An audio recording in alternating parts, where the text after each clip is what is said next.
Hello friends, railway की पाठशाला पर आपका स्वागत है। दोस्तों, आज के इस वीडियो में हम बात करेंगे रेलवे एग्जाम के फॉर्म भरते टाइम पे आपके बहुत सारे कॉमन डाउट्स हैं उनके बारे में। जैसे कि दोस्तों, फॉर्म भरते टाइम में आपने यहाँ पर एजुकेशन क्वालिफिकेशन गलत डाल दी है।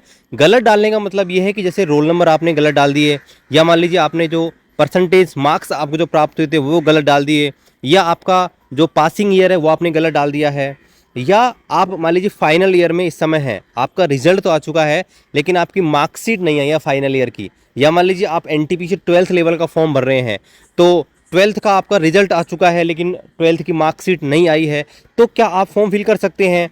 कास्ट सर्टिफिकेट आपको कौन सा चाहिए? एससी, एसटी, ओबीसी, ईडब्ल्यूएस सबके लिए।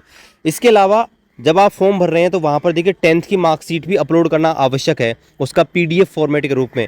तो 10th की मार्कशीट आपको मार्कशीट डालनी है या फिर सर्टिफिकेट अपलोड करना है, तो इसके बारे में आपको डिटेल से यहाँ पर बताएंगे इस वीडियो में। तो चलिए शुरू करते हैं आज के इस वीडियो को। और दोस्तों, आप भी रेलवे एग्जाम 2024 की तैयारी कर रहे हैं तो देखिए इसमें आपको प्रैक्टिस करनी है जो भी टाइम आपके पास बचा हुआ है, क्योंकि देखिए RRB, ALP, technician, JE, RPF, SI की एग्जाम डेट यहाँ पर शुरू हो चुकी हैं और इनकी एग्जाम डेट यहाँ पर आ चुकी है। 25 नवंबर से आपकी एग्जाम डेट यहाँ पर शुरू है। 40 से 45 दिन का टाइम आपके पास बचा हुआ है और ये जो सब वैकेंसी है लगभग 41,500 प्लस वैकेंसी जो अभी तक यहाँ पर आउट हो चुकी हैं। तो अभी तक आपने किसी प्रकार की टेस्ट सीरीज परचेज नहीं की है, आप दोस्तों टेक्स्ट बुक की तरफ से आने वाली टेस्ट सीरीज यहाँ पर ले सकते हैं, जिसमें सभी जो रेलवे एग्जाम है उनकी टेस्ट सीरीज आपको मिल जाएगी। आपको हमारा कूपन कोड RKP इस्तेमाल करना है और दोस्तों आपको 13% का इंस्टेंट डिस्काउंट मिल जाएगा। तो आप मात्र 608 रुपये देकर इस टेस्ट सीरीज को यहाँ पर परचेज कर सकते हैं, जिसमें 434 से ज़्यादा प्रीवियस ईयर क्वेश्चन पेपर शामिल हैं। 33 फ्री टेस्ट आपको मिल जाएंगे। इसके अलावा 4000 से ज़्यादा इसमें मॉक टेस्ट अवेलेबल हैं और दोस्तों ये 8 से ज़्यादा भाषाओं में अवेलेबल है।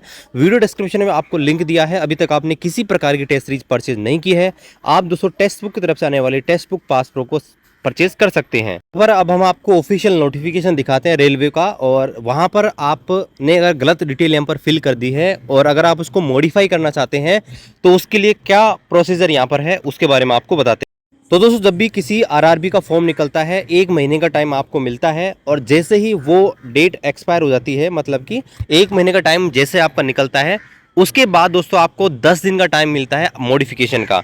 जैसे फिलहाल अगर आप आरआरबी एनटीपीसी ग्रेजुएट लेवल का देखोगे तो 20 तारीख लास्ट डेट है फॉर्म फिल करने की। तो 20 तारीख से बाद यानी कि आपको 10 दिन उसके बाद ऐड कर लीजिए, वहां से आप दोस्तों यहाँ पर अपना फॉर्म जो है उसको मॉडिफाई कर सकते हैं। अब यहाँ पर देखिए क्लियर इन्होंने बता रखा है क्या क्या चीज़ आप मॉडिफाई कर सकते हैं। देखिए इन्होंने बता रखा है आप दोस्तों जो है अपनी चीज़ें मॉडिफाई कर सकते हैं, चेंज कर सकते हैं, करेक्ट भी कर सकते हैं।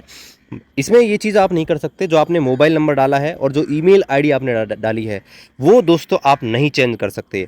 और जो आप अपनी डिटेल फॉर्म भरते टाइम पे क्रिएट एन अकाउंट जब आप करते हो, क्रिएट एन अकाउंट करते टाइम पे जो चीज़ आपने डाली है, देखिए क्रिएट एन अकाउंट करते हैं ना, तो वहाँ पर आपका नाम, पिता का नाम, माता का नाम, date of birth, mobile number, email, ये चीज़ दोस्तों आप चेंज नहीं कर सकते। इनके अलावा बाकी चीज़ें हैं वो यहाँ पर चेंज कर सकते हैं, ठीक है। जैसे आप आरआरबी भी यहाँ चेंज कर सकते हैं, ठीक है। एजुकेशन क्वालिफिकेशन भी चेंज कर सकते हैं। अगर आपने एजुकेशन क्वालिफिकेशन में कुछ भी गलत डाल दिया तो दोस्तों आपको 250 रुपये यहाँ पर पैसे देकर आप दोस्तों मॉडिफाई यहाँ पर कर सकते हैं। किसी प्रकार का मॉडिफिकेशन आपको करना है, मान लीजिए आपने कैटेगरी गलत डाल दी है, मान लीजिए कोई भी कैंडिडेट है वो SC ST जो है उससे था लेकिन वो UR से फॉर्म भर दिया है, या मान लीजिए वो जो है SC ST से फॉर्म भर दिया जबकि वो UR का था, तो यहाँ पर देखिए बता रखा है in case of candidate modifying his community from SC ST to UR। मान लीजिए कोई कैंडिडेट है वो SC ST से फॉर्म भर दिया लेकिन वो UR में था और अब वह अपनी कम्युनिटी को सही करना चाहता है, तो दोस्तों वो अपने कर सकता है। लेकिन चूंकि UR की फीस लगती है 500 रुपये और SC ST की लगती है 250 रुपये, तो पहले तो उसने 250 रुपये ही दिए थे फॉर्म भरते टाइम पे SC ST कैटेगरी से, तो ये जो डिफरेंस है वो भी दोस्तों उसको यहाँ पर देना पड़ेगा। इसी प्रकार से मान लीजिए कोई कैंडिडेट है उसने एक्स सर्विसमैन से जो है फॉर्म भर दिया लेकिन एक्चुअल में वो एक्स सर्विसमैन से नहीं आता, तो जो वही फीस का जो डिफरेंस है 250 रुपये वो दोस्तों यहाँ पर आपको देना पड़ेगा। और ध्यान रखिएगा मॉडिफिकेशन ऑफ ऑनलाइन एप्लीकेशन भी allowed any number of time on payment the modification fees etch भी ओकेजन, यानी कि जितनी बार आप यहाँ पर मॉडिफिकेशन करोगे, ठीक है, एक बार मान लीजिए आपने मॉडिफिकेशन कर दिया, जो भी आपको चेंज करना था वो आपने सेव कर दिया, पेमेंट कर दिया, तो दोबारा जितनी बार भी आप मॉडिफाई करोगे हर बार आपको अलग अलग पेमेंट यहाँ पर देना पड़ेगा।